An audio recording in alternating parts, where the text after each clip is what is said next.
ഓം നമോ ഭഗവതേ വാസുദേവായ. ഓം ശ്രീകൃഷ്ണ പരമാത്മനേ നമഃ.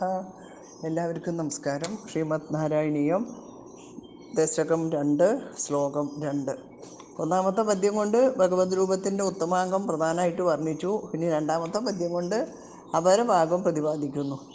കേയൂരാംഗത കങ്കണോത്തമ മഹാരത്നാങ്കുലീയാങ്കിത ശ്രീമദ്ബാഹു ചതുഷ്ക സംഗതഗതാ ശങ്കാരി പങ്കേരുഹാം കാഞ്ചിത് കാഞ്ചന കാഞ്ചിലാഞ്ചിതലസത് പീതാംബരാലംബിനിം ആലംബേ വിമലാംബുജ ദുതിപദാം മൂർത്തിം തവാർത്തിച്ചിതം.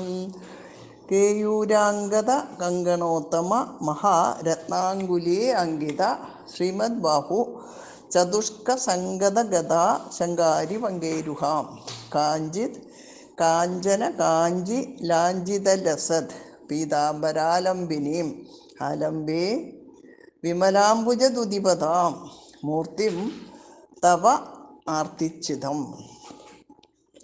കേയൂരാംഗത കങ്കണോത്തമ മഹാരത്നാങ്കുലീയാങ്കിത ശ്രീമൽബാഹു ചതുഷ്ക സംഗത ഗതാ ശങ്കാരി പങ്കേരുഹാം. കേയൂരങ്ങൾ, അംഗതങ്ങൾ, ശ്രേഷ്ഠങ്ങളായ മറ്റു വളകൾ, വിലയേറിയ വലിയ രത്നങ്ങൾ പതിച്ച മോതിരങ്ങൾ, ഇവയാൽ അടയാളപ്പെട്ട ഭംഗിയേറിയ 4 തൃക്കൈകളിൽ എടുത്തിരിക്കുന്ന ഗദ, ശംഖ്, ചക്രം, താമരപ്പൂ ഇവയെ കൊണ്ട് ശോഭിക്കുന്നതും കാഞ്ചന കാഞ്ചിലാഞ്ചിത പൊന്നരഞ്ഞാണം കൊണ്ട് അലങ്കൃതമായി ലസത് പീതാംബരാലംബിനിയും വിലസുന്ന മഞ്ഞ പട്ടുടയാട ചാർത്തിയതും വിമലാംബുജ ദുതിപദാം നിർമ്മലമായ താമരപ്പൂ പോലെ ശോഭിക്കുന്ന തൃപ്പാദങ്ങളോടുകൂടിയതും ആർത്തിച്ചിതം ദുഃഖത്തെ ഉന്മൂലനം ചെയ്യുന്നതും കാഞ്ചിത് വാക്കുകൾക്ക് വിവരിക്കുവാനാകാത്ത മഹിമയേറിയതുമായ തവ നിന്തിരുവടിയുടെ മൂർത്തിം അഹം ആലംബേ സ്വരൂപത്തെ ഞാൻ ശരണം പ്രാപിക്കുന്നു. കേയൂരം, അംഗതം, അങ്കുലീയം ഇവ ചുമലിൽ നിന്നു തുടങ്ങി ക്രമത്തിൽ വിരലോളം വ്യാപിക്കുന്ന ഹസ്താഭരണങ്ങളാകുന്നു. സ്ഥാനഭേദവും രൂപഭേദവും നിമിത്തം കേയൂരവും അംഗതവും വിഭിന്നങ്ങളാകുന്നു. അംഗതത്തിന് പരുത്തിക്കാമണി എന്ന് ഭാഷാപദം കാണുന്നുണ്ട്. ഇവിടെ 2 പദ്യങ്ങളെ കൊണ്ട് പൊതുവിൽ ഭഗവത് സ്വരൂപം പൂർവാർദ്ധം ഉത്തരാർദ്ധവുമായിട്ട് വേർതിരിച്ച് കേശാദി പാദാന്തം വിവരിച്ച് ആവർത്തിച്ചിതം എന്ന വിശേഷണത്താൽ സൂചിപ്പിക്കുന്ന താപത്രയനാശത്തിന് ത്വദ്രൂപം ഭജേ തവ മൂർത്തിം ആലംബേ എന്ന് ഉപസംഹരിക്കുന്നതിൽ നിന്ന് ഈ 2 പദ്യങ്ങളും വിശിഷ്യ ഭഗവത് സ്വരൂപ ധ്യാനത്തിന് ഉത്തമങ്ങളാണ് എന്ന് കരുതി ഭക്തജനങ്ങൾ ധ്യാന ശ്ലോകങ്ങളായി ഇവ ഉപയോഗിച്ചു വരുന്നുണ്ട്.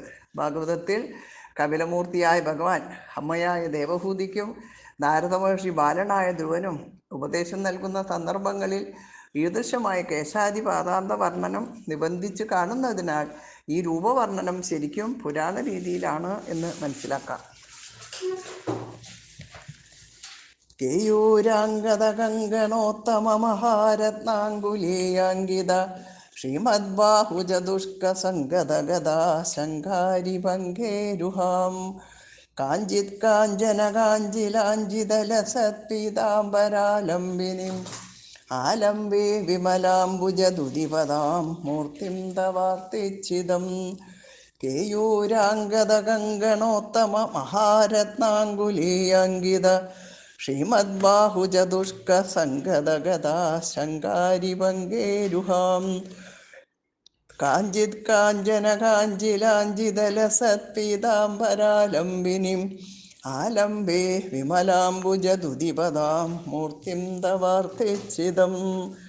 കേയൂരാംഗത കങ്കണോത്തമ മഹാരത്നാങ്കുലീയാങ്കിത ശ്രീമദ്ബാഹു ചതുഷ്ക സംഗത ഗതാ ശങ്കാരി പങ്കേരുഹാം കാഞ്ചിത് കാഞ്ചന കാഞ്ചിലാഞ്ചിതലസത് പീതാംബരാലംബിനിം ആലംബേ വിമലാംബുജ ദുതിപദാം മൂർത്തിം തവാർത്തിച്ചിതം.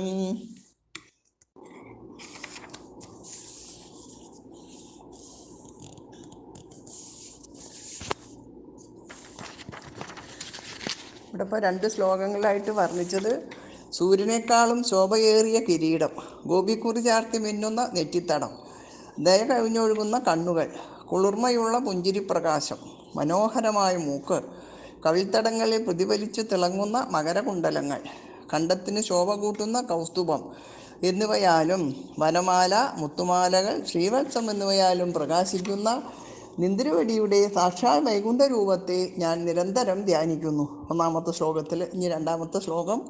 കേയൂരങ്ങൾ, അങ്കദങ്ങൾ, ശ്രേഷ്ഠങ്ങളായ മറ്റു വളകൾ, വിലയേറിയ വലിയ രത്നങ്ങൾ പതിച്ച മോതിരങ്ങൾ, ഇവയാൽ അടയാളപ്പെട്ട ഭംഗിയേറിയ 4 തൃക്കൈകളിൽ എടുത്തിരിക്കുന്ന ഗദ, ശംഖ്, ചക്രം, താമരപ്പൂ, ഇവയെക്കൊണ്ട് ശോഭിക്കുന്നതും പൊന്നരഞ്ഞാണം കൊണ്ട് അലങ്കൃതമായി വിലസുന്ന മഞ്ഞപ്പട്ടുടയാട ചാർത്തിയതും നിർമ്മലമായ താമരപ്പൂ പോലെ ശോഭിക്കുന്ന തൃപ്പാദങ്ങളോട് കൂടിയതും ദുഃഖത്തെ ഉന്മൂലനം ചെയ്യുന്നതും വാക്കുകൾക്ക് വിവരിക്കുവാനാവാത്ത മഹിമയേറിയതുമായ നിന്തിരുവടിയുടെ സ്വരൂപത്തെ ഞാൻ ശരണം പ്രാപിക്കുന്നു.